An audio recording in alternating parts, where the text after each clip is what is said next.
Buat saya di penjara juga. Yang masuk, saya jamin kehidupannya. Mereka pun saya kasih barang untuk ngedarin di dalam. Sampai saat ini masih. Jadi memang sengaja dimasukkan memang Dimasukkan untuk mengedarkan di dalam sel. Karena kebutuhan sel tuh banyak juga sama seperti kebutuhan di luar. Berapa persen dari 100% penghuni lapas itu pakai narkoba? Hampir semua ya. Hampir 75%, 80% itu pemakai.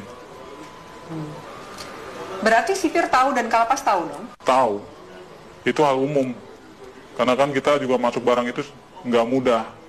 Biasanya itu uang tip atau apa segala macam selalu diminta. Berapa biasa minta? Sipir berapa, kalapas berapa? Ya nominalnya masih jutaan ya, belum ratusan juta. Masih jutaan. Misalnya jutaan, sipir tuh dapat berapa sih? Sipir sebulan bisa dapat 5 juta, 7 juta. Tergantung kita bawa masuk barangnya berapa banyak. Oh barangnya sekian ya tinggal di itu aja proses. Kalau kalapas dapat berapa sih? Kalapas dia puluhan juta. Yang paling banyak demand-nya itu di penjara mana? Cipinang.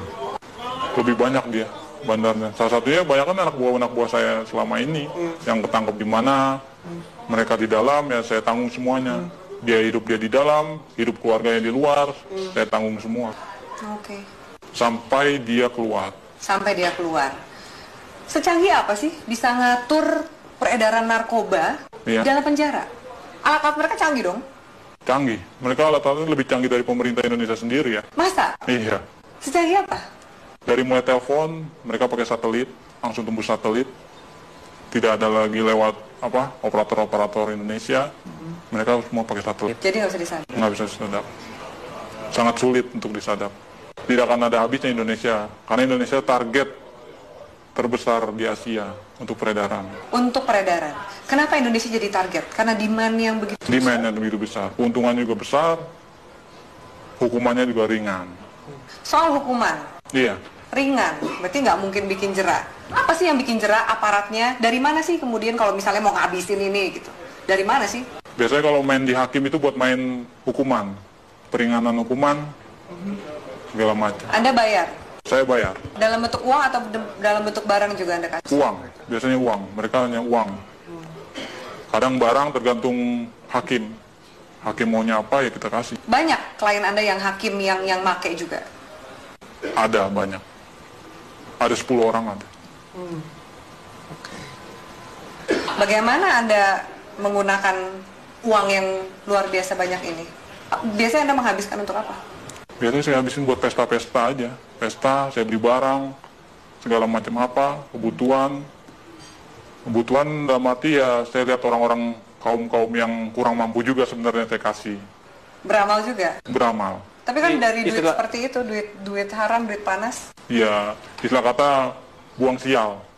Kalau di kalangan itu buang sial, harus. Anda nggak takut ketangkep? Enggak.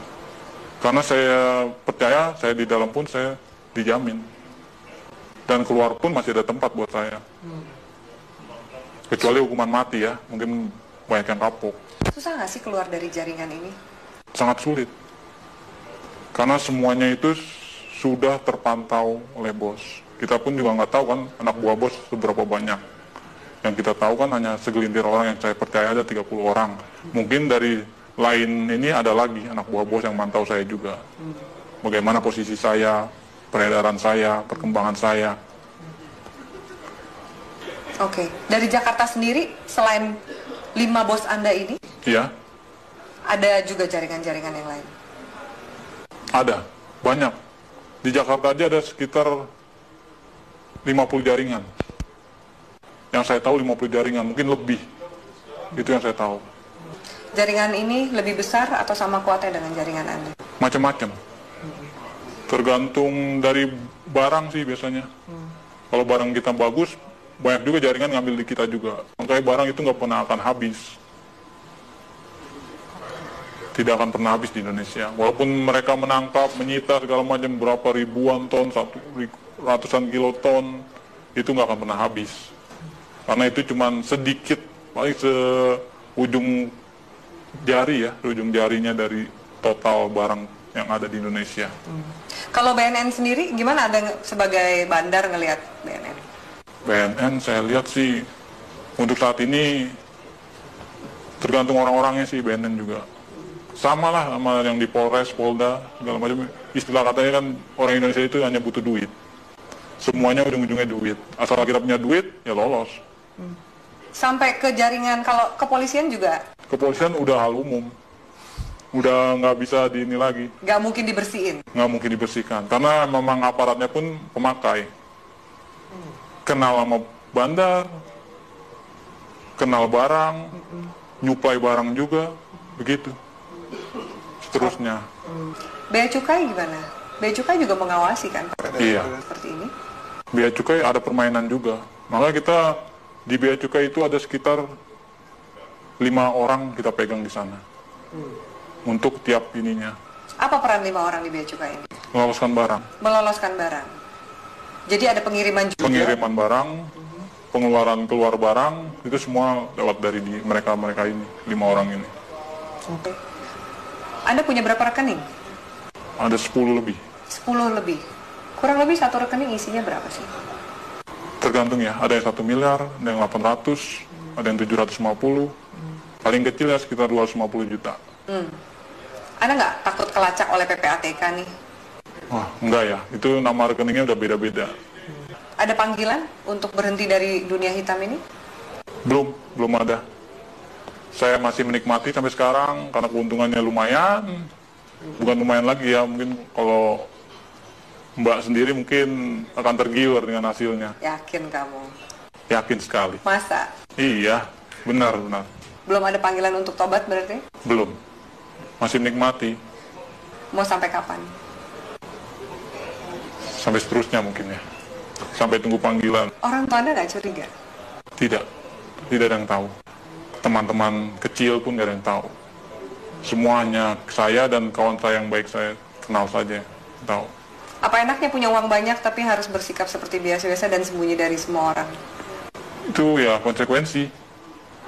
Karena kalau kita terlalu vulgar pun orang akan mencolok. Ini anak kerjanya apa tapi menghasilkan segala macam, itu malah bakal menimbulkan kecurigaan. Baik dari orang tua, saudara, bahkan lain-lainnya bakalan imbasnya ya penyelidikan dan penangkapan. Apakah jaringan narkoba ini juga masuk ke istana? Istana sebagian ya udah masuk. Lewat mana? Itu organisasi lain. Kita belum bisa sampai masuk ke sana. Mungkin ya organisasi ini lebih kuat dari yang bos saya punya.